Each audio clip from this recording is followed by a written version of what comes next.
श्रीमन्नारायण। विनय झा विनय झा विनय झा, अभी इनकी टीआरपी बहुत हाई चल रही है। और समस्या क्या है कि विनय झा का जब मैं विरोध कर रहा था तो मैथिलों को कुछ लगा, कुछ मैथिलों को, कि मैं मैथिलों का विरोध कर रहा हूँ, तो उसमें बहुत से झा पदनाम वाले लोग आ गए मेरे विरोध में। मेरा यह कहना है कि शास्त्र से आप हैं कि आपसे शास्त्र है। आप नित्य हैं अथवा शास्त्रों के नित्य संज्ञा है। शब्द ब्रह्म के नित्य संज्ञा है कि आपके नित्य संज्ञा है। तो मैं विनय के विरुद्ध बोल रहा हूँ, झा समुदाय के विरुद्ध नहीं बोल रहा हूँ। तो विनय झा का जब मैं विरोध करूँ और यदि मैं शास्त्र से कोई प्रमाण देकर बात कर रहा हूँ और यदि आप शास्त्र को प्रधानता देते हैं तो आप निस्संदेह विनय झा के विरोधी हो जाएंगे।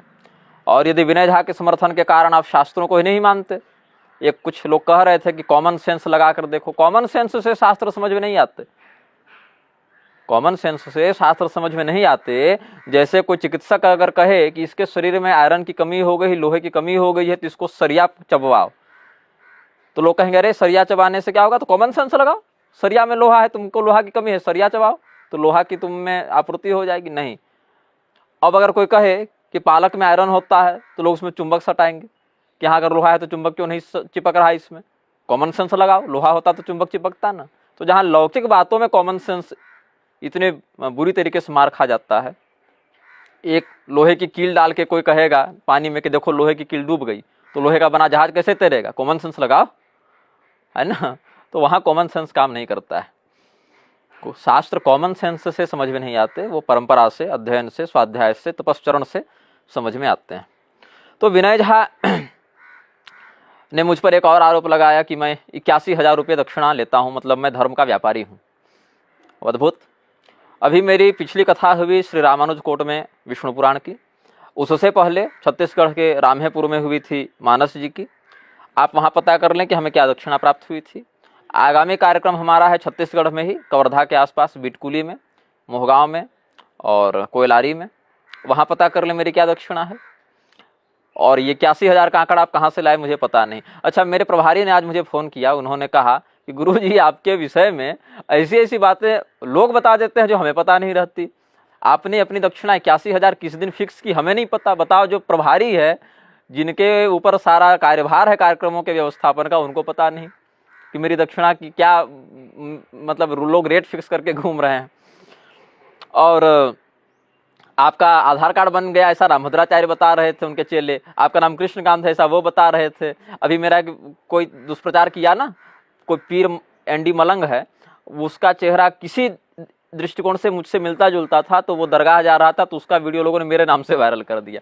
बाद में मैंने बताया अरे भैया वो पंजाब हरियाणा कहाँ का है, वो मैं कहाँ का हूँ, वो ब्राह्मण भी नहीं है और हम लोग दोनों बिल्कुल अलग तत्व हैं, मैंने बताया। तो मेरे प्रभारी कह रहे थे कि आपका आधार कार्ड बन गया, आपने बताया नहीं, आपका नाम कृष्णकांत हो गया, आपने बताया नहीं, आप मांसाहार करते हैं, ये विनय झा बता रहे हैं, हम लोग को पता ही नहीं है। आप 81,000 दक्षिणा लेते हैं, ये विनय झा बता रहे हैं, हमें पता ही नहीं है।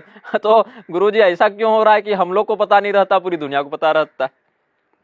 तो कहने का भाव है, एक अंजलि शुक्ला कह रही है कि भागवतानंद की जाति का कोई ऐतिहासिक प्रमाण नहीं है। भागवतानंद गुरु गूगल में खोज लो, वही बता देगा कि मैं शाकत द्वीपीय ब्राह्मण हूँ, कहाँ मेरा गांव है, कहाँ मेरा जन्म हुआ, कहाँ मेरे गोत्रज वंशज हैं। अस्तु।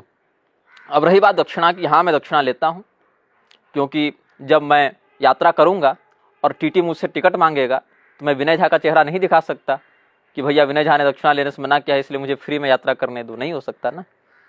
जब मैं हवन सामग्री के लिए तिल, जौ, गुड़, घी खरीदने जाऊँगा तो उस स्थिति में दुकानदार मुझसे ये नहीं कहेगा अरे आप तो महाराज जी आपसे क्या पैसा लेना, मैं विनय झा का फोटो दिखा दूंगा और मुझे फ्री मिल जाएगा, ऐसा भी नहीं है। जब मैं ग्रंथ लिखूंगा तो प्रकाशक विनय झा का फोटो देखकर नहीं छापेगा। जब मैं ग्रंथ खरीद कर पढ़ूंगा तो विनय झा का फोटो देखकर प्रकाशक मुझे निःशुल्क पुस्तकें नहीं देगा। जब मेरे भाई बहनों को इलाज के लिए, चिकित्सा के लिए, अध्ययन के लिए धन की आवश्यकता होगी, मेरे आश्रितों को, मेरे साथ जो ब्राह्मण गण नियुक्त हैं, जो प्रभारिक रूप में, कर्मकांडी के रूप में, पारायणकर्ता के रूप में, संगीतज्ञ इत्यादि जो होंगे कुछ, हालांकि हर कार्यक्रम में रहते नहीं, लेकिन अगर किसी कार्यक्रम में आवश्यकता पड़ी तो उस स्थिति में विनय झा तो उनका पेमेंट करेंगे नहीं।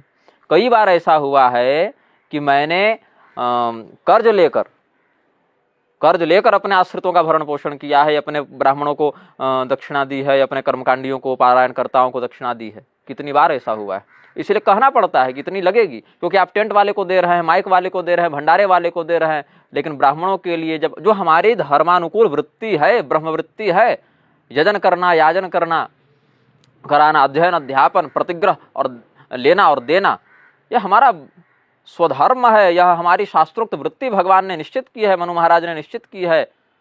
हम इसका परित्याग कर दे तो क्या कर ले बताओ?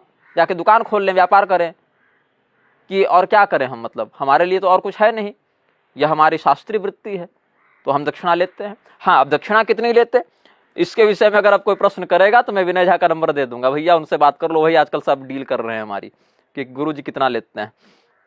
खैर, एक ऐसा भी समय है जहां पर हमने 9 दिन के कार्यक्रम की मात्र 1100 रुपया दक्षिणा ली, और कुछ कार्यक्रम ऐसे भी हुए जहां हमने प्रति मिनट की 1100 रुपये दक्षिणा ली। तो वो तो आयोजक की क्षमता पर है, कितने दिनों का कार्यक्रम यह है, कार्यक्रम किस उद्देश्य से किया जा रहा है इस पर है, हमारे किस प्रयोगकल्प में उसका गौ सेवा में अथवा ग्रंथ प्रकाशन में अथवा चिकित्सा में, शिक्षा में कहाँ उसका विनियोजन होना है, यह देखना है।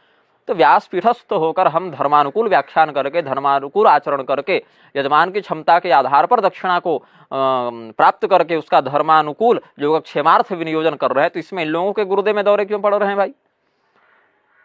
मैं कोई चोरी डकैती व्यभिचार बलात्कार से अगर धन लाता धुंधुकारी वृत्ति से, तब तो दिक्कत थी ना, लेकिन स्वदत्तांग परदत्तांग वा ब्रह्मवृत्तिं चयो हरेत, स्वदत्त अथवा परदत्त ब्रह्मवृत्ति का जो हरण करता है उसको घोर पाप लगता है। हमें यह ब्रह्मवृत्ति शास्त्र से प्राप्त है। जब हम क्षत्रिय के कुल में थे, क्षत्रिय शरीर में थे जब हम, तो हम नहीं कराते थे ये सब, क्योंकि हमारे पास भूमि के उपभोग का दिया था वेद भगवान ने अधिकार। जब हम वैश्य कुल में थे, जब मैं वैश्य के जन्म में था, तो मैं नहीं ये सब करता था, दक्षिणा नहीं देता था, क्योंकि याजन में मेरा अधिकार नहीं था, मैं व्यापार से अपना आजीविका चलाता था। तो 2 जन्म पहले जब मैं वैश्य था तो मैं आजीविका अपने व्यापार से चलाता था, जब मैं क्षत्रिय हुआ तो प्रजापालन से चलाने लगा, अब जब मैं ब्राह्मण हूँ तो शास्त्रीय जो हमारी ब्रह्मवृत्ति है उससे मैं अपनी आजीविका चला रहा हूँ। इसमें क्या दिक्कत हो गई? 81,000 कोई निश्चित संख्या थोड़ी है, ये पता नहीं विनय झा कहाँ से आंकड़ा निकाल कर ले आए हैं, कहीं कम भी है कहीं अधिक भी है। आप उसमें 1 शून्य घटाकर भी दें या 1 शून्य बढ़ाकर भी दें, वो तो आयोजक की क्षमता पर है, कार्यक्रम के विस्तार पर है। और क्यों नहीं लें, हम अपने योगक्षेम के वहन के लिए ले रहे हैं ना आपसे। आप हमारा फिर जो है सो मैं कोई निवृत्ति मार्गी तो हूं नहीं कि मैं त्रिदंड धारण या 1 दंड धारण करके विरक्त सन्यासी हो गया और विरक्त सन्यासी बन के मैं केवल भैक्ष वृत्ति से अपनी जीविका चला रहा हूं, ऐसा भी तो नहीं है। जब मैं प्रवृत्ति मार्ग का हूं लोक दृष्टिया, और उस स्थिति में भी हम अपने धन का शास्त्रोचित मार्ग से संग्रह कर रहे हैं और शास्त्रोचित प्रकल्प में विनियोजन कर रहे हैं, तो उस स्थिति में धर्म के अनुशासन के कारण यह अर्थ पुरुषार्थ हो जाता है, अनर्थ नहीं होता। इसको समझना चाहिए। अस्तु, अब आगे बात करते हैं मुख्य विषय पर, महिषासुर पर। महिषासुर महिषासुर महिषासुर बहुत बड़ा ब्रांड बन गया है आजकल। महिषासुर के संदर्भ में 2 बातें प्रचलित हो गई हैं। पहला तो यह जो वामपंथी और मिशनरियों के द्वारा प्रचारित किया जाता है कि महिषासुर एक दलित था, है ना। इतना बड़ा दलित था महिषासुर कि देवासुरमभुद्युद्धं पूर्णमब्द सदंपुरा महिषेसुराणामधिपे देवानां च पुरंदरे तत्रासुरैर्महावीर्यैर्देव संयम पराजितम। इतना बड़ा दलित था महिषासुर कि उसने संपूर्ण देवताओं की सेना को पराजित कर दिया। वाह! और उस पराजय से त्रस्त होकर देवता गए त्रिदेवों की शरण में। कैसा दलित था भाई कि पूरी दुनिया का दलन करके बैठा हुआ था, लेकिन इसका दलन कोई नहीं कर सका। तो महिषासुर को दलित नहीं था, वो मनुष्य ही नहीं था, तो दलित क्या होगा। और दलित तो अभी 100 साल भी नहीं हुए शब्दावली को आए हुए, ये सब कुचक्र है राजनेताओं के। ब्राह्मण, क्षत्रिय, वैश्य, शूद्र इत्यादि शास्त्रोक्त शब्द हैं। अब हिरण्यकशिपु को भी दलित बता देंगे, दलित हिरण्यकशिपु तनुभृंगम, ऐसे करके है ना। दलित का अर्थ होता है किसी को दबाना, और यहाँ पर किसी को दबाने का नहीं, क्योंकि आत्मनः प्रतिकूलानि परेशान न समाचरेत, यह धर्म का अनुशासन है। हम किसी को दबा नहीं सकते, अत्याचार नहीं कर सकते। यहाँ तक कि भगवान ने स्पष्ट कहा कि किसी भी प्राणी को किसी भी प्रकार से कष्ट हो, ऐसा हम रागत द्वेषादि पूर्ण भावना से न प्रयास करें, अन्यथा वह दोष कारक हो जाता है। तो अब महिषासुर पर हम आते हैं। विनय झा और उसके समर्थकों ने हमें महिषासुर का उपासक बता दिया। महिषासुर की उपासना का दो प्रभेद अभी प्राप्त है। क्या है? एक तो शास्त्रीय, एक अशास्त्रीय। पहले हम अशास्त्रीय वाले विषय पर चर्चा करेंगे, जो आजकल लोग कर रहे हैं, भगवती दुर्गा के प्रति कुवाच्य का प्रयोग करके उन्हें वेश्या इत्यादि बताकर। किस आधार पर? तो दुर्गा पूजा की जो प्रतिमा बनती है उसमें वेश्या के घर से दरवाजे से मिट्टी लाने का वर्णन है, उसके आधार पर। तो वह वेश्या क्या है, इसका मैं अभी थोड़ा निरूपण करूंगा। निरूपण क्या, सही शब्द है पोस्टमार्टम करूंगा। शास्त्रीय प्रमाण, जो ये प्रमाण मेरे पुस्तक अमृत वचन में भी प्रकाशित हैं, वहीं से बता रहा हूँ। मैंने अमृत वचन में लिखा है, उसी की पीडीएफ है मेरे पास। पीडीएफ आप लोग भी पढ़ सकते हैं। अमृत वचन श्री भागवतानंद गुरु, पीडीएफ डाउनलोड गूगल में खोज लें, गूगल बुक्स स्टोर में भी मिल जाएगी। अब जो तंत्र शास्त्र में वेश्या का वर्णन है उसमें कहते हैं, शिवलिंग गता साध्वी, शिवलिंग गता सती, शिवलिंग गता वेश्या, कीर्तिता सा पतिव्रता। निरुत्तर तंत्र का यह प्रमाण मैं आपको दे रहा हूं। शिवलिंग गता, कल्याणकारी परब्रह्म के तात्विक चिन्ह को जो अपना एकमात्र शरण अनन्य भाव से मानती है, उस साधिका को साध्वी कहते हैं। शिवलिंग गता सती, उसी को सती कहते हैं, और उसी को वेश्या कहते हैं, और उसी को पतिव्रता भी कहते हैं। यह तांत्रिक भाषा है। आगे कहा, वेश्यावत भ्रमते यस्मात् तस्मात् वेश्या प्रकृतिता। यह भी ग्रंथों का मत है। वेश्या क्यों कहते हैं? वेश्यावत भ्रमते यस्मात्, जिस प्रकार से वेश्या भ्रमण करती रहती उच्छृंखल भाव से, वैसे ही निर्द्वंद भाव से, निर्बंध भाव से यह आध्यात्मिक दृष्टिकोण से भ्रमण करती रहती है, किसी के नियंत्रण में नहीं रहती। इसीलिए इसको वेश्या कहा जाता है, क्योंकि सर्वथा उन्मुक्त तत्व हो जाती है ऐसी साधिका। ऐसी साधिका को वेश्या कहा गया है। उसमें फिर तीन गुप्त उपाधियां हैं, वेश्या, कुलटा और असती। वेश्यं मोक्षं ददाति सा वेश्या, कुलम मटति सा कुलटा, यस्या उपरि नास्ति सत्ता सा सती। मतलब जो मोक्ष को दे वह वेश्या है, जो प्रत्येक कुल में कुलदेवी के रूप में भ्रमण करे वह कुलटा है, और जिसके ऊपर किसी का शासन नहीं है वह असती है। यह इसकी तांत्रिक निरुक्ति हुई। भगवान लक्ष्मण ने भी भगवती सीता के प्रति असती इत्यादि शब्दों का प्रयोग किया है। आप देख लें शूर्पणखा वाले प्रसंग में वाल्मीकि रामायण का, वहां पर गुप्त भाव से कहा, सीता जी को असती इत्यादि कह दिया वहां पर। तो असती क्यों कहा?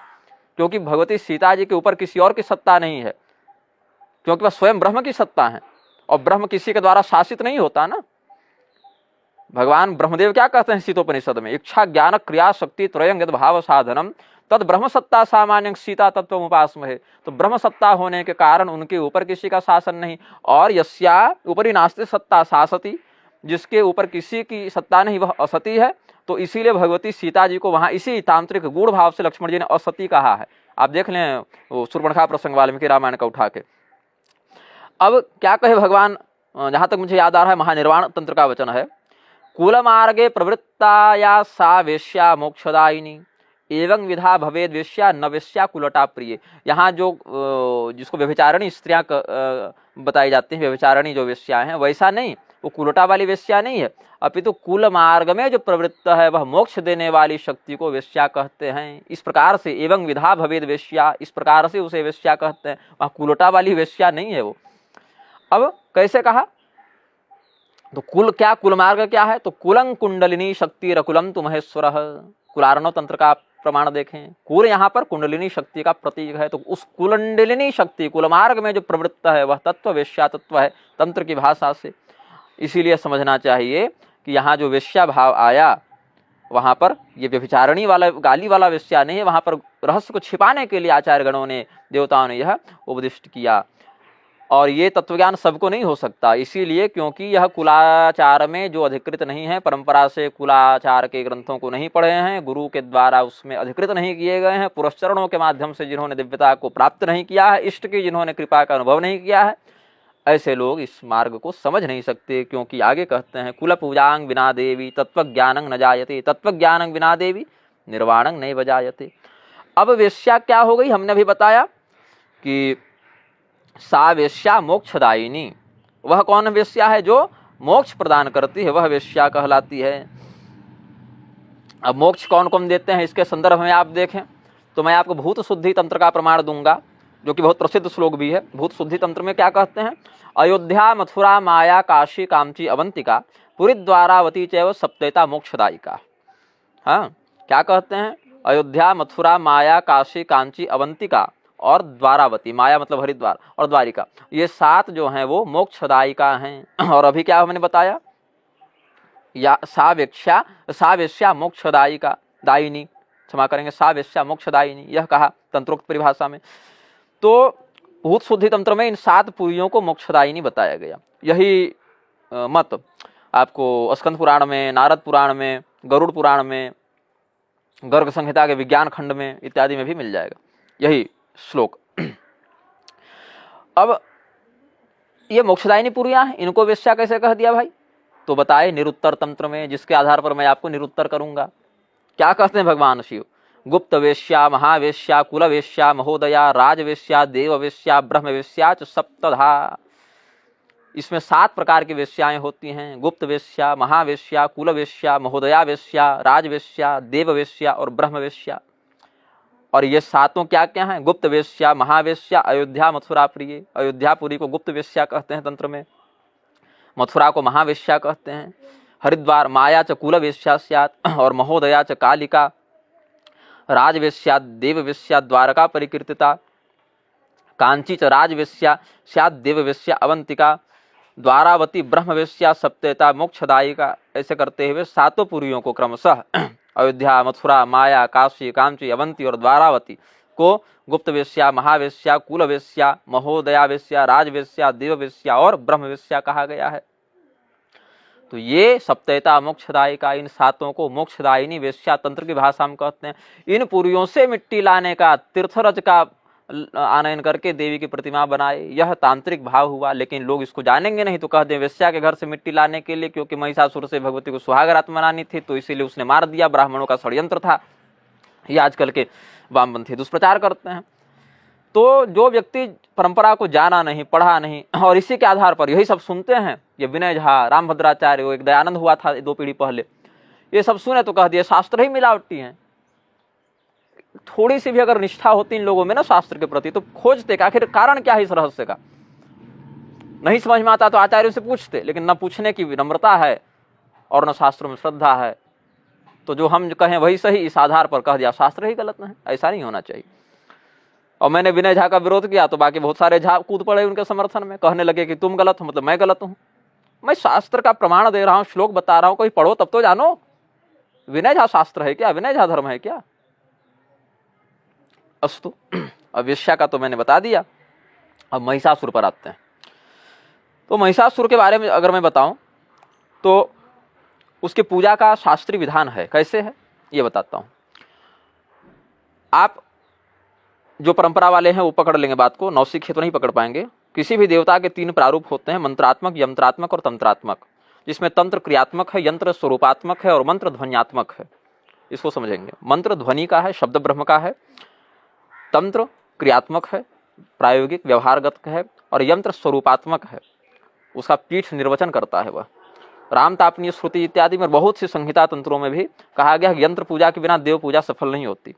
और यंत्र पूजा केवल उस देवता के नहीं अपितु सपरिवार अनुज्ञाम देहि देवेशी परिवारार्चनायते, चाहे देवता में अनुज्ञाम देहि में देव परिवारार्चनायते, उनके संपूर्ण परिवार परिकर अंगोपांग की पूजा का इसमें विधान होता है यंत्रार्चन में। तो यंत्र में जब आप भगवती का यंत्र पूजन करेंगे, आवरण अर्चन की जो विधि जानते हैं, उसमें जो दूसरा आवरण है उसमें महिषासुर के लिए उसकी श्रीपादुका का पूजन तर्पण आदि किए बिना वो आवरण ही पूरा नहीं होगा। तो आप दुर्गा यंत्र बनाएंगे कैसे? जो मंत्रोद्धार और यंत्रोद्धार की विधि को जानते हैं वो इस रहस्य को समझेंगे, नौसिखिए तो नहीं समझ पाएंगे इस बात को। जब आप दुर्गा यंत्र बनाएंगे तो उसके जो 9 आवरण हैं उसमें द्वितीय आवरण में आप बिना महिषासुर की स्थापना किए बनेगा ही नहीं वो। और यहाँ तक कि वैकृतिक में कह दिया, वैकृतिक रहस्य आप देखें तो उसमें स्पष्ट कहते हैं, वाम भागे ग्रतो दिव्याश्चिन शीर्षं महासुरम पूजयन महिषम येन प्राप्तं सायुज्यमीशया। वहाँ पूजयन महिषम महिषासुर की पूजा का शास्त्रोक्त विधान है। तो वो देवी के गण के रूप में उसकी प्रतिष्ठा भगवती के दिए वरदान से संसिद्ध हो जाती है। अब कुछ लोग कहेंगे इसमें, जब मैंने महिषासुर के विषय में लिखा कि वो शिव जी का अवतार था तो लोग मुझे गाली देने लगे कि तुम बहुत ज़्यादा अपने आप को विद्वान सिद्ध करने के लिए ऐसा प्रलाप कर रहे हो। अरे मूर्खों, जिस उम्र में तुमको ढंग से 18 पुराण और 4 वेद के नाम नहीं पता थे, उसमें हम 600 ग्रंथ पढ़ के बैठे हैं और हमको तुम सिखा रहे हो कि वो भी कोई ये नहीं कि किसी प्रोफेसर के साथ बैठ के कोई आधुनिक कोर्स में बैठ के पढ़े हैं, सारस्वत साधना करके भगवती से प्राप्त किए हैं। ऐसे मत भिड़ने आ जाना, क्योंकि तुम हमसे नहीं भिड़ रहे हो, शास्त्रों से भिड़ रहे हो, क्योंकि मैंने अपनी गारंटी पर कुछ कहा ही नहीं है। मैंने जो कहा है शास्त्र से उठाकर सीधे रख दिया। हम तो डाकिया है ना, शास्त्र की बात को तुम तक पहुंचाने वाले डिलीवरी बॉय हैं हम। इससे अधिक हम लोग क्या है, कोई भी हो, हम लोग तो शास्त्रों की बात को, परंपरा को आगे बढ़ाकर तुम तक पहुंचाने वाले लोग हैं। हमसे क्या लड़ोगे तुमको तो शास्त्र से लड़ना पड़ेगा। हमें गलत सिद्ध करने के लिए तुमको स्पष्ट शास्त्र का खंडन, उसकी हिंसा करनी पड़ेगी। कहाँ तक लपेटे में जाओगे तुम। तो कालिका पुराण एक उप पुराण है। हमारे सनातन धर्म में पंचभागवत की मान्यता है। श्रीमद् भागवत और श्रीमद् देवी भागवत ये महापुराण के रूप में परिगणित हैं। महाभागवत और अनुभागवत और मूल भागवत ये परिगणित हैं उप पुराण के रूप में। तो मैंने पंच भागवतों का पारायण किया है, मूल पारायण किया है, परंपरा सुन पढ़ा है, इसीलिए जानता हूँ। इसमें श्रीमद् भागवत और देवी भागवत तो सब जान रहे हैं। महाभागवत 4500 श्लोकों का है, जिसको परमाक्षर भी कहते हैं। और उसी महाभागवत की कामाख्या के जंगलों में आराधना करके हमने निग्रह संप्रदाय का जो अव्यक्ताद्वैत सिद्धांत का जो आधार ग्रंथ है, उसमें परमाक्षर सूत्र हमने प्राप्त किया, जिस पर हमने बाद में सूत्र विस्तार भाष्य का प्रणयन भी किया है। तो ये महाभागवत हो गया परमाक्षर संज्ञक। फिर है अनुभागवत, जिसको सनत कुमार पुराण या अथवा आदि पुराण भी कहते हैं। और है मूल भागवत, जिसको हेमाद्रि इत्यादि ने मूल भागवत से कालिका पुराण को ग्रहण किया है। तो कालिका पुराण मूल भागवत मतलब पंच भागवतों में प्रतिष्ठित है और उप पुराण के रूप में इसकी मान्यता है। वेदव्यासकृत है यह। उसके 60वें अध्याय में देखिए आप क्या कहते हैं। अच्छा, इससे पहले देवी भागवत इत्यादि की कथाओं का आनयन करके मैं कुछ आपको बता दूं। महिषासुर की एक वंशावली क्या है। भगवान ब्रह्मदेव के पुत्र मरीचि, उनके पुत्र महर्षि कश्यप, उनका विवाह हुआ था कश्यपाय त्रयोदश दक्ष प्रजापति की 13 पुत्रियों से। उसमें एक पुत्री थी दनु, जिसका विवाह हुआ था कश्यप जी से। तो दनु का पुत्र हुआ रंभ और करंभ। तो रंभ और करंभ ने बहुत कठोर तपस्या का आश्रय ग्रहण किया। उसमें करंभ जो है वो जल के अंदर प्रविष्ट होकर और रंभ अपने आप को अग्निमंडल से आवृत्त करके तपस्या करता था। तो देवराज इंद्र ने उस सरोवर में मगरमच्छ का रूप धारण करके उसको मार डाला, करंभ को। अपने भाई की मृत्यु से व्यथित होकर रंभ ने जो अग्नि वो मंडल बनाता था उसमें ही अपना माथा काट के डालने का उसने प्रयास किया। तो अग्निदेव हाथ पकड़ लेते और कहे भैया मर क्यों रहे हो, आत्महत्या कितना बड़ा पाप है, क्या चाहते हो। तो उसने कहा मुझे त्रिलोक विजेता पुत्र का वरदान दीजिए, जो अपनी इच्छा के अनुसार रूप धारण करने में समर्थ हो जाए और जो देवताओं का मर्दन करने वाला हो, अमित पराक्रमी हो। बोले बढ़िया, तथास्तु, चलो भैया यही सही, मरना मत कम से कम। इमोशनल ब्लैकमेलिंग ये सब देवी भागवत इत्यादि में विस्तार से वर्णित है। मैं बस सार कथा बता दे रहा हूँ जो बात है, बाकी विशेष अध्ययन वाले वहां पढ़ ले। उसके बाद क्या कहा, ठीक है भैया। अब रंभ क्या किया कि तपस्या करने लग गया भगवान महादेव की। महादेव की बहुत उसने तपस्या की और तपस्या करके वरदान प्राप्त किया। क्या कहते हैं आगे मैं आपको श्लोक बताता हूं सबसे बढ़िया।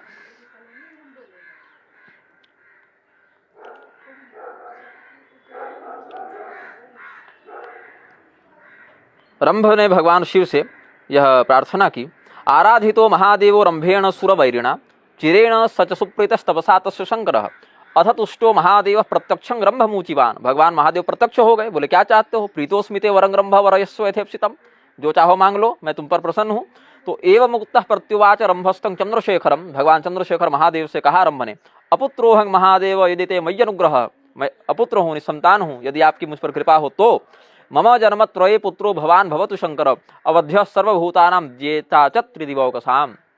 क्या कहते हैं, आप सभी प्राणियों के द्वारा अवध्य, कोई प्राणी आपको मार न सके ऐसा, और जेता च त्रिदिवौकसाम, देवताओं को जीतने वाला पुत्र बनकर आप मेरे पुत्र के रूप में आए। ये रंभ ने मांगा है भगवान महादेव से।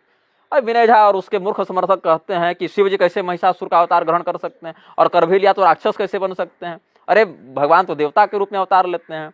अरे मूर्खों, महिषासुर कितना भी नीच था ना, तुमसे एक सीढ़ी ऊपर ही था, ठीक है ना। हम यही कहेंगे, काय कम से कम वो शास्त्रों का ऐसा विहिंसन तो नहीं करता था ना, डायरेक्ट गला काटता था। जो शास्त्र पढ़ते थे उसका गला काटता था महिषासुर, लेकिन छल नहीं करता था इसे कि स्वयं को धर्मनिष्ठ बताओ और फिर साइड से धर्म की हानि कर दो, ऐसा नहीं करता था। अरे उसने वरदान मांगा है, अवध्य सर्वभूतानाम जेता च त्रिदिवौकसाम, मुझे आप चाहिए पुत्र के रूप में। तो मंत्राधीनासु देवता, आपने देवता की तपस्या की है, देवता बाध्य है आपको वरदान देने के लिए। भगवान ने कहा तथास्तु। और भगवान महादेव क्या नहीं दे सकते, यथाभि कामं वितरामि ते वरम। भागवत में उन्होंने कहा भस्मासुर को, अरे जो चाहो सो मांग लो, उसको दे सकता हूं जो चाहो सो। भस्मासुर ने अपनी बुद्धि के अनुसार मांगा, दुर्गति हुई। रंभ ने भी कोई कल्याणकारी वरदान थोड़ी मांगा है। कहता है एवं मुक्तः प्रत्युवाच रंभस्तम चंद्रशेखरम, श्लोक 139-40 देखिए आप, अध्याय 60 कालिका पुराण। मम जन्मत्रये पुत्रो भवान भवतु शंकर अवध्य सर्वभूतानां जेता च त्रिदिवौकसाम चिरायुश्च यशस्वी च लक्ष्मीवान सच शंकर एवं मुक्तस्तु दैत्येन प्रत्युवाच ध्वजः भवत्वेतद् वांछितं ते भविष्यामि सुतस्तव। ठीक है, तुम जिस प्रकार से मुझे पुत्र रूप में प्राप्त करना चाहते हो मैं वैसा ही बनकर आऊंगा। भगवान महादेव ने कहा, मतलब कोई प्राणी मेरा वध नहीं कर सकेगा। भगवती प्राणी में नहीं आती हैं, ठीक है, प्राणी से ऊपर लेवल की है भगवती। और सभी देवताओं को मैं जीत लूंगा, सभी देवताओं को मैं हराऊंगा, पराजित करूंगा। तो भगवान महादेव ही महिषासुर के रूप में आए हैं। अब ये बात मैं शास्त्र से बोल रहा हूं, यदि मेरा विरोध करोगे तो शास्त्र वालों से लड़ लेना। हम तो शास्त्र की परंपरा से चल रहे हैं, तुम कल परसों पैदा होकर शास्त्र से लड़ने चले हो, कल परसों मर भी जाओगे। शास्त्र का क्या बिगड़ा? आज तुम पैदा हुए, कल शास्त्र का विरोध करोगे, परसों मर जाओगे, तुम्हारा क्या बिगड़ा? हम तो सनादि परंपरा के संवाहक और पालक और अनुयायी हैं, हमारा क्या बिगाड़ लोगे तुम?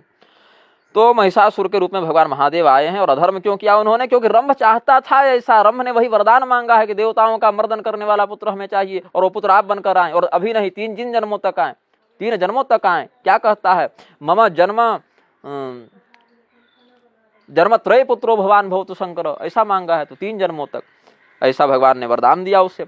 अब देखिए, बात है, भगवान शिव का अवतार तो अश्वत्थामा भी है, लेकिन एक समय आने पर उसने अधर्म का प्रदर्शन किया और 3000 वर्षों तक उसको उसका दंड मिला, पिशाचत्व के रूप में मिला ना।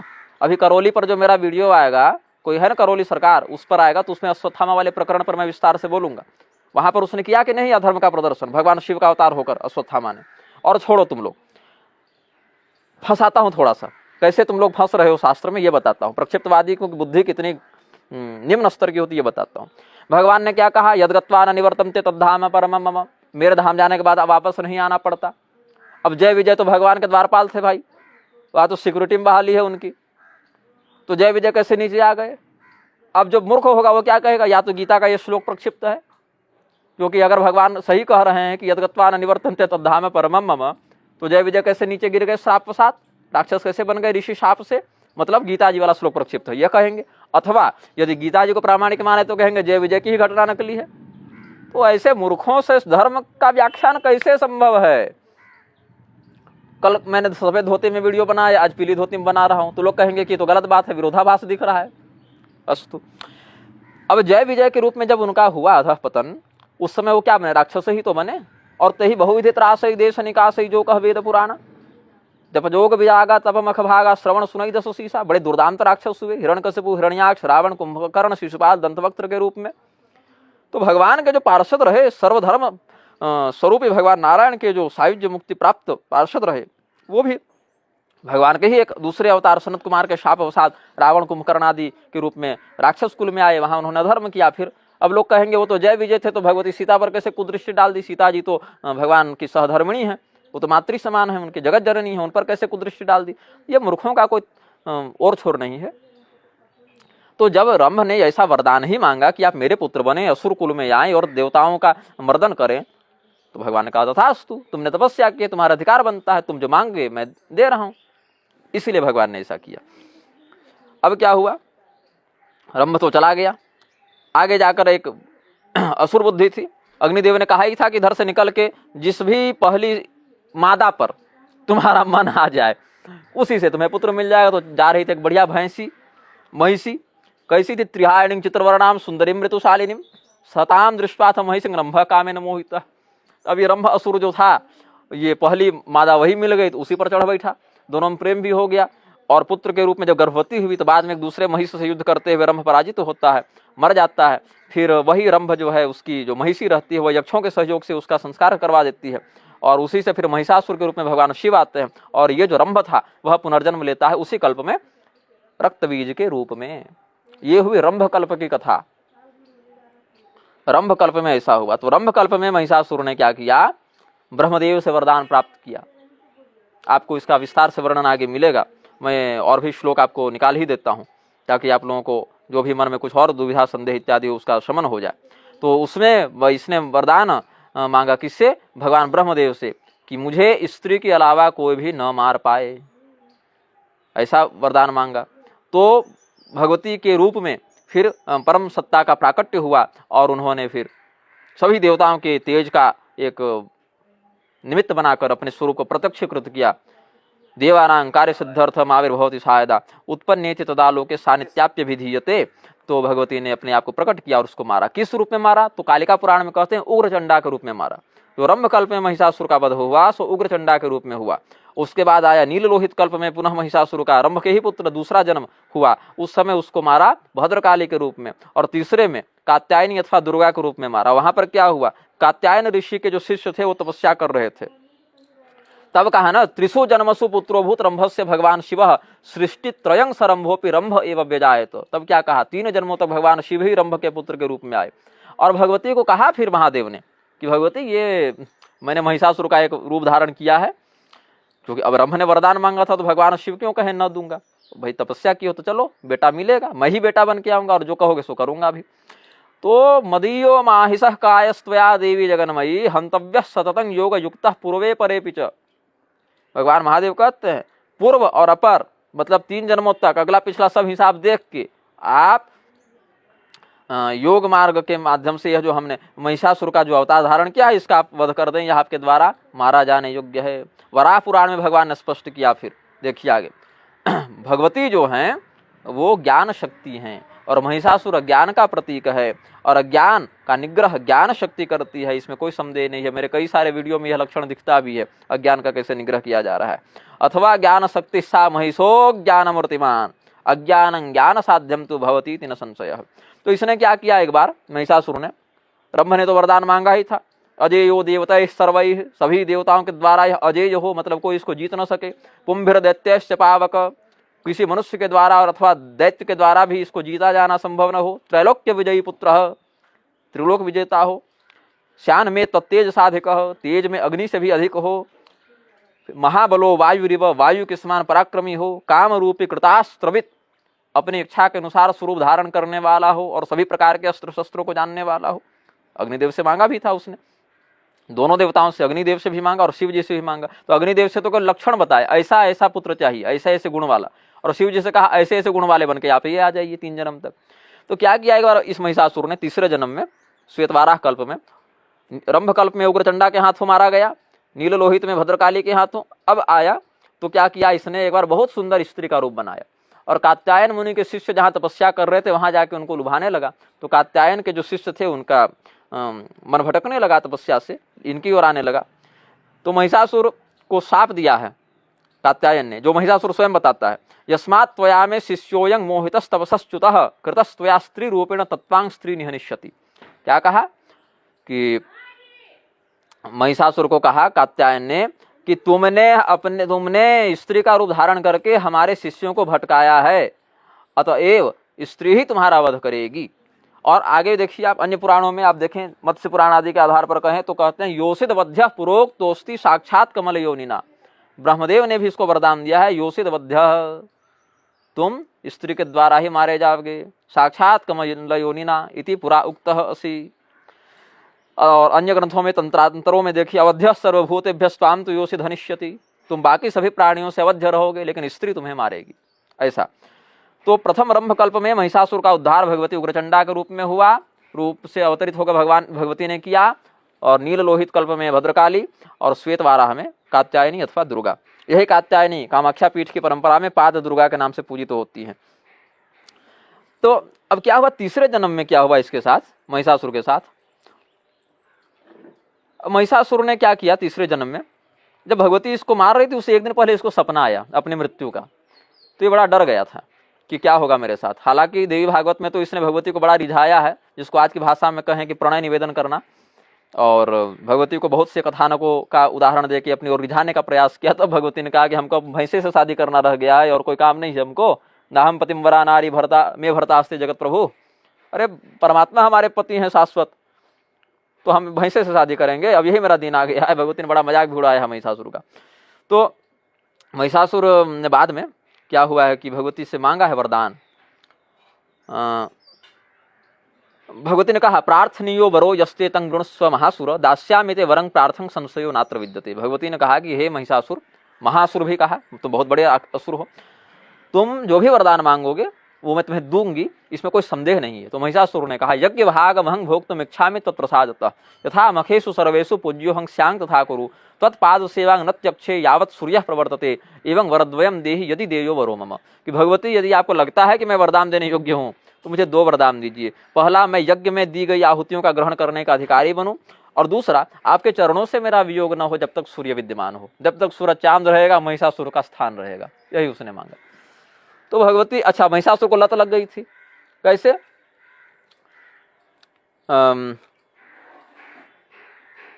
ततः पराजिता देवाः पद्मयोनिं प्रजापतिं पुरस्कृत्य गतास्तत्र यत्रे सगुरध्वजौ यथावृत्तं तयोस्तद्दन् महिषासुरचेष्टितं त्रदशाः कथयामासुरदेवाभिभवैस्त्रं सूर्यं द्रागन नीलेन्दूनां यमस्य वरुणस्य च अन्येषां च अधिकारां च स्वयमेवाधितिष्ठति। क्या शिकायत की थी देवताओं ने कि सभी देवताओं के यज्ञ भाग का उपभोग यही कर रहा है, अभी भी इसकी लत नहीं गई है। कहता है, यज्ञ भागमहं भोक्तुम इच्छामि तत्प्रसादतः। तो भगवती ने कहा, अभी तक क्या कर रहा था तुम? देवताओं के यज्ञ भाग का उपभोग कर रहा था, इसलिए तो मार पड़ी तुम्हें। तो कहा, नहीं नहीं, ऐसे नहीं, गुंडागर्दी वाला नहीं, त्वत्प्रसादतः, आपकी कृपा से उपभोग करना चाहता हूँ। भगवती ने बोला, अच्छा, करते हैं प्रबंध। उस मूड में भगवती आई, करते हैं प्रबंध। लेकिन समस्या क्या है? दिव्यवाच, भगवती ने कहा, यज्ञ भागा सुरेभ्यस्तु कल्पिता वै पृथक पृथक। पूर्व काल में, क्योंकि सहयज्ञा प्रजा सृष्टा पुरोवाच प्रजापति, यज्ञ, प्रजा और देवता तीनों की रचना करके ब्रह्मदेव ने कहा, अनेन प्रसविष्यध्वमेष्वोष्टिष्ट कामधुक्। तो देवताओं का यज्ञ भाग तो निश्चित होता है, अब वहां हम कहां से तुमको आरक्षण दे भाई? तो भगवती ने कहा, ये तो संभव नहीं है। भागो न विद्यते चान्यो यं दास्यामि तवाधुना। अभी मैं तुमको कहा किसका भाग दे दूं, किसका छीन के तुमको दे दूं? किंतु देखते हैं, किंतु त्वयि मया युद्धे निहते महिषासुर नैव त्यक्षसि मत्पादं सततं नात्र संशयः। एक तो मैं कर सकती हूँ अभी प्रबंध कि मेरे द्वारा जब युद्ध में तुम्हें मार दिया जाएगा तो मेरे चरणों को तुम कभी छोड़ोगे नहीं। मम प्रवर्तते पूजा यत्र यत्र च तत्र ते पूज्यश्चिंत्यश्च तत्रैव कायोऽयं तव दानव। जहाँ जहाँ मेरी पूजा होगी वहाँ वहाँ तुम्हारा भी यह शरीर पूजनीय और चिंतनीय होगा। इति श्रुत्वा वचस्तस्याः प्रत्युषे महिषासुरः वरं प्राप्य मुदितः प्रसन्नवदनस्तदा। अब महिषासुर का मन बड़ा प्रसन्न हो गया और फिर कहा, उग्रचंडे, जो पहले कल्प में मारी थी, फिर भद्रकाली दूसरे कल्प में मारी थी, और तीसरी दुर्गा, उग्रचंडे भद्रकाली दुर्गे देवी नमोस्तुते प्रभुता मूर्तया देवी भवत्या सकलात्मिका।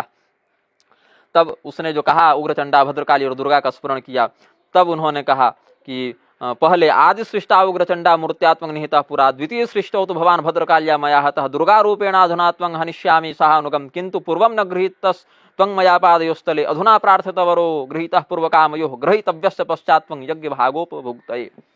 अभी तो तुम असुर हो, इसलिए तुम्हें यज्ञ में भाग नहीं दे सकती, यज्ञ का हिस्सेदार तुम्हें नहीं बना सकती यज्ञ आहुतियों का।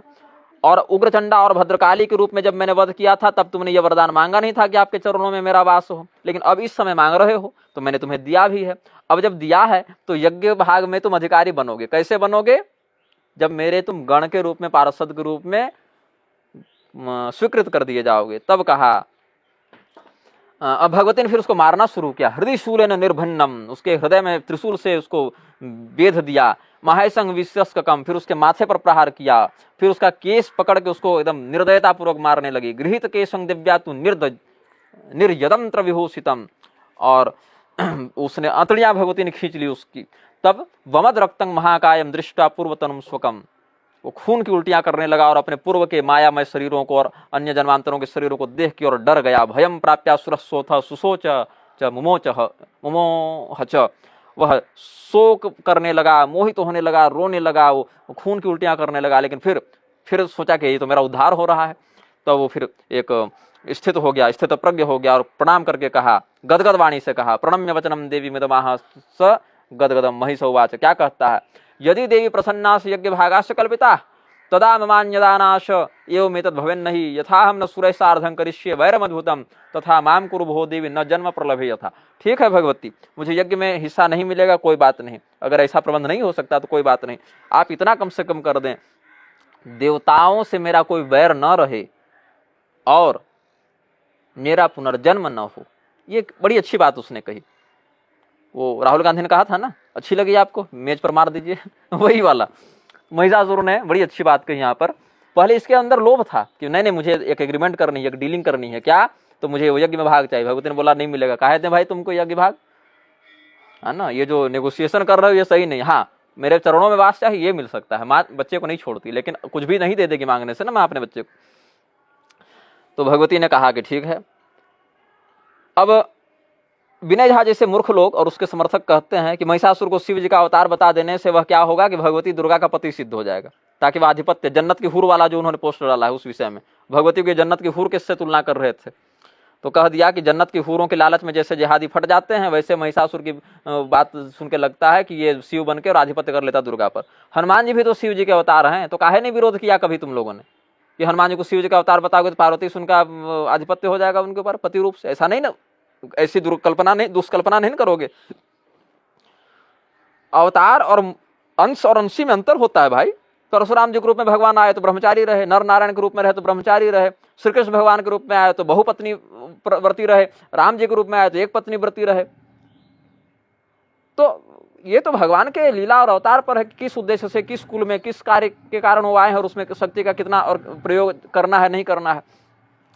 तो महिषासुर ने मांगा कि चलो भैया अब मेरे यज्ञ भाग वाली बात तो कैंसिल हो गई, लेकिन कम से कम देवताओं से मेरा वैर न रहे, मतलब दुर्बुद्धि मेरी नष्ट हो और पुनर्जन्म न हो। तब भगवती बड़ी प्रसन्न हुई और कही हाँ मिलेगा मिलेगा, सब मिलेगा। क्यों?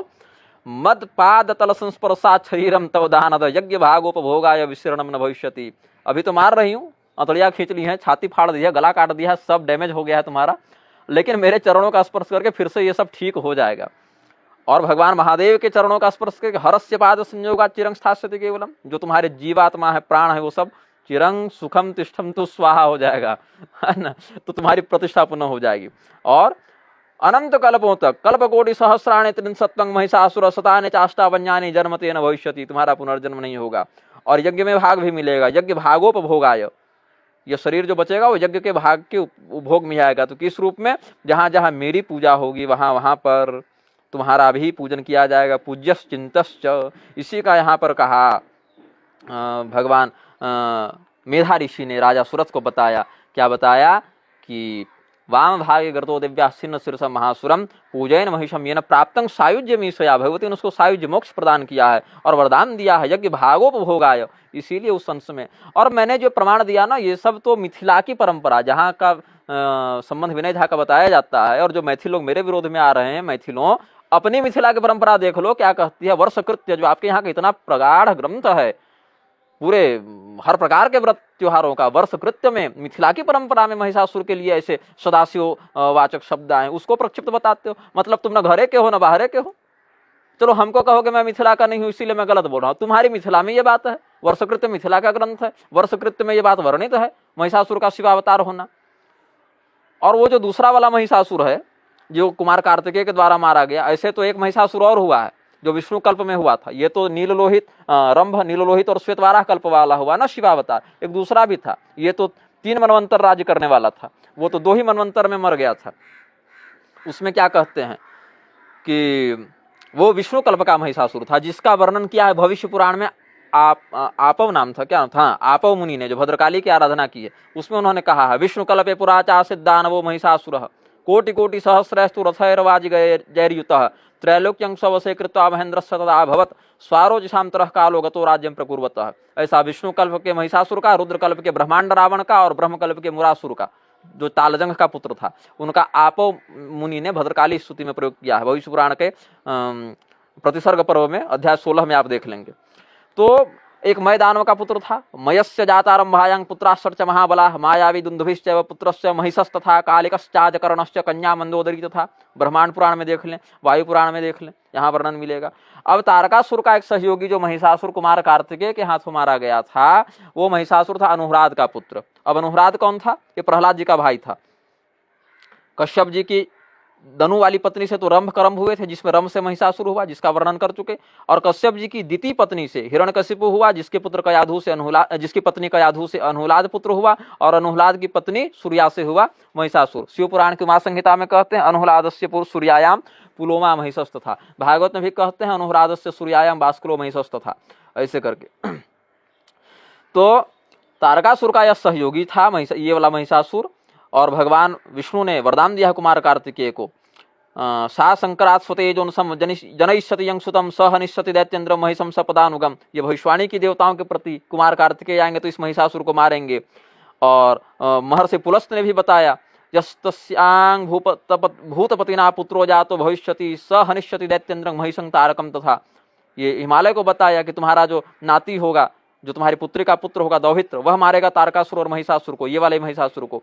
और भगवान ने भी अभिषेक करके यही कहा, आशीर्वाद दिया, शृणु स्वस्तेनं पुण्यं यत्प्राह भगवान हरि स्कंदस्य विजयार्थाय महिषस्य वधाय च।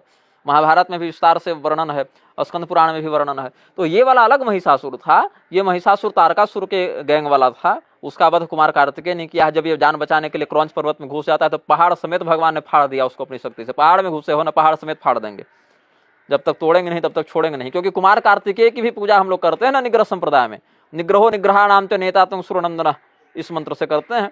तो कुमार कार्तिकेय ने कहा तुम पहाड़ में छिपोगे, पहाड़ समेत फाड़ दिए जाओगे।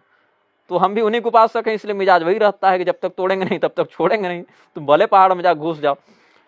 तो विनय झा और उसके मूर्ख समर्थकों को यह समझना चाहिए कि केवल शास्त्रों को गाली देते रहने से ये नकली है, ये मिलावटी है, इसमें ये होना चाहिए, ये होना चाहिए। 1750 ईसा पूर्व में ये लोग महास्मृति में कोई भैंसक सिंह धारण करने वाला महिषासुर की उपासक जनपद बता रहे थे। तो कुछ बोल के निकल जाते हैं चंपक चाचा, और हम लोग को सुनना पड़ता है, हुई हुई हुई वाला दिमाग में बैकग्राउंड चलता है हम लोग का, लेकिन शास्त्र से मतलब है नहीं। तो मैं यह कहूंगा कि महिषासुर की शास्त्रोक्त पूजा का इस प्रकार से विधान है, लेकिन स्वतंत्र नहीं, अपितु भगवती के पार्षद आवरण परिवारार्चन के अंतर्गत उसका विधान है। और स्वतंत्र जो भगवती को गालियां देकर और महिषासुर को अलग देवता ग्रुप में प्रतिष्ठा कर, ये सब तो अधर्मी है ही। इनके अलग से नरक में कड़ाह गरम किया जा रहा है, जिसमें विनय झा को भी और ऐसे असुरों को भी, जो दोनों या तो प्रशस्ति माध्यम से या तो विकृति माध्यम से शास्त्र की निंदा में लगे हुए हैं, दोनों को भूंजा जाएगा। कोई दिक्कत की बात नहीं है, सारा प्रबंध किया जा चुका है। शास्त्रों को प्रक्षिप्त बोलकर उनकी हिंसा करो, चाहे शास्त्रों को गाली देकर उनकी हिंसा करो, दोनों ही स्थिति में ब्रह्म दोष तो लगेगा ही, शब्द ब्रह्म की हिंसा का पाप लगेगा ही। तो वेश्या शब्द का क्या तात्पर्य था, महिषासुर का क्या रहस्य था, सब हमने एक एक श्लोक ग्रंथ अध्याय प्रमाण के साथ बता दिया है। अब जिसको शास्त्र में निष्ठा हो उस सनातनी का स्वागत है। बाकी जो है सो 16 संस्कार संपादित करें किसी विश्वविद्यालय में जाके, क्योंकि उधर ही आपका मन लगेगा और यहीं रहेगा। श्रीमन नारायण।